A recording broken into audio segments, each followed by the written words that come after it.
सम्राट अशोक, चंद से धर्म तक की यात्रा। सम्राट अशोक मौर्य वंश के महान शासक थे।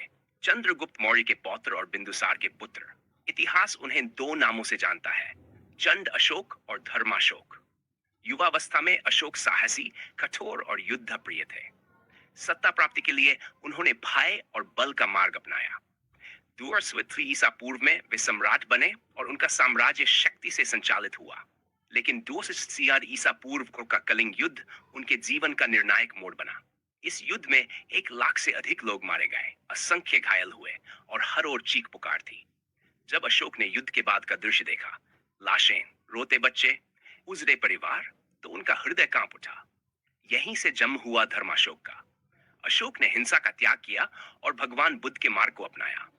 उन्होंने घोषणा की, अब मेरी विजय तलवार से नहीं, धर्म से होगी। इसके बाद उनका शासन करुणा का प्रतीक बन गया। उन्होंने अहिंसा का प्रचार किया, अस्पताल, सड़कें और कुएं बनवाए, पशुबलि रोकी और बौद्ध भिक्षुओं को एशिया के अनेक देशों में धर्म संदेश के लिए भेजा।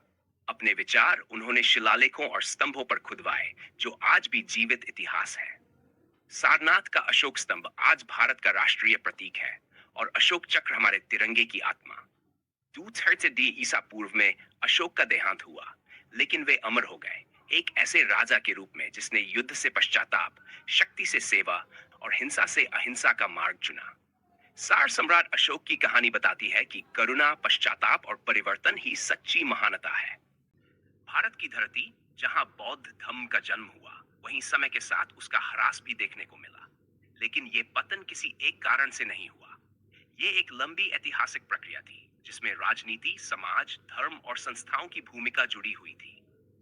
सबसे पहले राजकीय संरक्षण का समाप्त होना। सम्राट अशोक और कनिष्क जैसे महान शासकों के बाद बौद्ध धर्म को निरंतर राज्य संरक्षण नहीं मिल पाया। गुप्त काल में शासक मुख्यतः ब्राह्मण धर्म के समर्थक बने, जिससे बौद्ध विहार और संघ आर्थिक रूप से कमजोर होने लगे। इसके साथ ही हुआ ब्राह्मण धर्म का पुनरुत्थान। वैदिक परंपराएं पुनः मजबूत हुई। हिंदू धर्म ने बुद्ध को विष्णु का अवतार मानकर बौद्ध विचारों को अपने भीतर समाहित कर लिया। परिणाम स्वरूप बौद्ध धर्म की स्वतंत्र पहचान धीरे धीरे धुंधली पड़ने लगी। समय बीतने के साथ बौद्ध संघ में शिथिलता आने लगी, अनुशासन ढीला पड़ा, विलासिता बढ़ी और भिक्षु समाज से कटने लगे। जन सामान्य से दूरी बढ़ने के कारण संघ का नैतिक प्रभाव कम होता चला गया। इसी दौरान बौद्ध धर्म की सरलता भी खोने लगी। प्रारंभ में यह धर्म अत्यंत सहज और जन सुलभ था, पर महायान परंपरा में मूर्ति पूजा, बोधिसत्वों और जटिल दार्शनिक अवधारणाओं का विकास हुआ। इस जटिलता ने सामान्य जनता को उससे दूर कर दिया। एक और महत्वपूर्ण परिवर्तन था भाषा का बदलना। जहां पहले बौद्ध ग्रंथ पाली और प्राकृत जैसी जन भाषाओं में थे, वहीं बाद में संस्कृत का प्रयोग बढ़ा। इससे बौद्ध धर्म फिर से सीमित और शिक्षित वर्ग तक सिमट गया। इतिहास ने एक और कठोर मोड़ लिया विदेशी आक्रमणों के साथ। हुनों और अन्य आक्रमणकारियों ने अनेक बौद्ध केंद्रों को नष्ट कर दिया। बौद्ध शिक्षा और संगठन को गहरी क्षति पहुंची और फिर आया 12वीं शताब्दी का निर्णायक दौर। बख्तियार खिलजी के आक्रमणों में नालंदा और विक्रमशिला जैसे विश्वविख्यात बौद्ध विश्वविद्यालय नष्ट कर दिए गए। इसके साथ ही बौद्ध धर्म की संस्थागत रीढ़ पूरी तरह टूट गई। अंततः बौद्ध धर्म ग्रामीण समाज और आम जनता से कटता चला गया। उसका सामाजिक आधार कमजोर पड़ गया और भारत में उसका प्रभाव सीमित होता चला गया।